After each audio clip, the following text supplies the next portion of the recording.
Hi, my name is Mohammed Mubashir, people call me Mobi. और जो मैं अब नज़म आपके सामने पेश करने वाला हूँ वो एक बेटे के जज्बात हैं अपने बाप के लिए।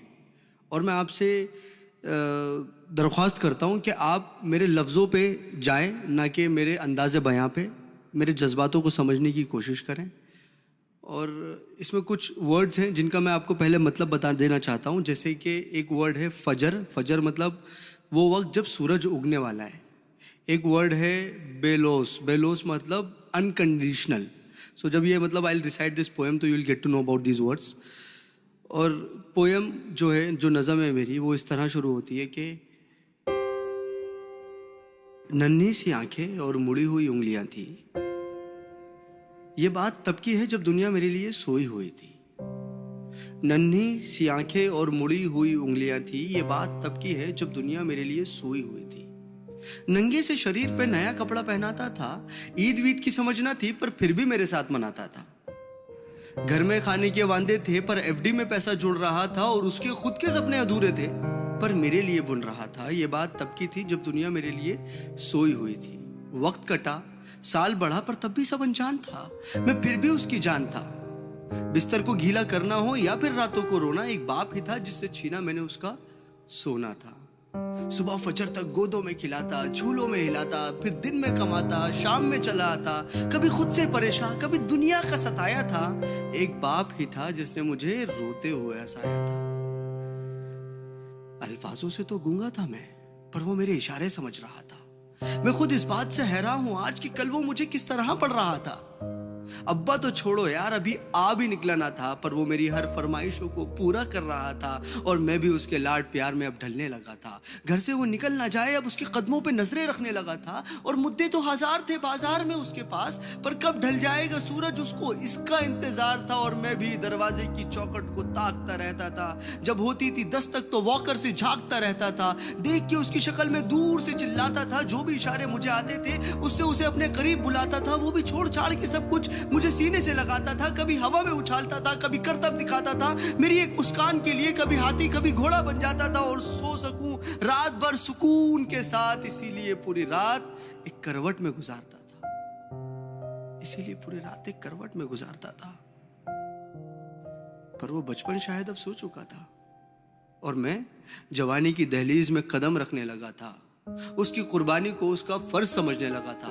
चाहे वो फिर खुद बिना पंखे के सोना हो, या मुझे हवा में सुलाना, या फिर ईद का वो खुद पुराना कपड़ा पहनना हो और मुझे नया पहनाना, या तपते हुए बुखार में वो ठंडे माथे पे रखी हुई पट्टियां हो, या मेरी हर जिद के आगे झुक जाना। वो बचपन था, वो गुजर गया, वो रिश्ता था, वो सिकुड़ गया, और मैं उस कुर्बानी के बोझ को उठा नहीं पाया। इसीलिए वो शहर में कहीं दूर छोड़ आया।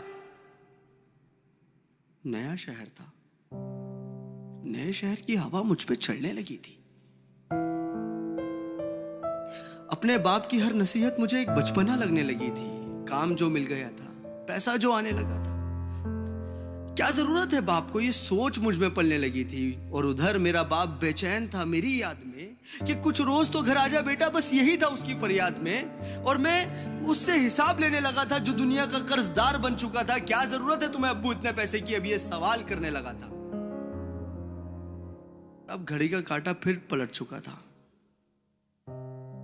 कल तक मैं किसी का बेटा था, आज किसी का बाप बन चुका था, और हसरतों का स्वेटर मैं भी बुनने लगा था। कल क्या करेगा मेरा बेटा, मैं भी यही सोचने लगा था। अब दुनिया में ना उससे कोई आगे था, ना कोई अपना था, सब पराया था, बस वही एक सपना था।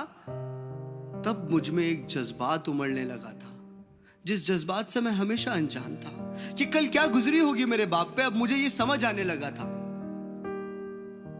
बेलोस मोहब्बत की मूरत होता है बाप, जो लफ्जों में ना बुना जाए और कलमों से जो ना लिखा जाए, वो होता है बाप। जो रोते हुए को हंसा दे और खुद को माजूर बना के तुम्हें खड़ा कर दे, वो होता है बाप। और ये एक मैसेज पूरी आवाम के लिए कि एक रोज तुम्हें एहसास जरूर होगा कि मसरूफ तुम थे, उम्र दराज वो होगा। एक रोज तुम्हें एहसास जरूर होगा कि मसरूफ तुम थे, उम्र दराज वो होगा। जिसकी उंगली का सहारा पकड़ के चला करते थे, आज वही छड़ी का तलबगार होगा। और जिसके सदके में जी रहे हो आज, कल वो ना रहे तो क्या होगा। पर अभी वक्त बचा है कुछ खास तुम्हारे पास, तब तक जब तक बाप का साया तुम्हारे साथ होगा और जन्नत के तलबगार हो तो सीने से लगा लेना, क्योंकि वही कल जन्नत का सरदार होगा। सब गिले शिकवे मिटा के चिपक जाना उसको, क्योंकि आज तो बाप है पर वो कल तुम्हारे साथ ना होगा, वो कल तुम्हारे साथ ना होगा। और मैं इस नज़म का कोई नाम रख नहीं पाया क्योंकि मैं बाप को एक लफ्ज़ में बता नहीं पाया। Thank you.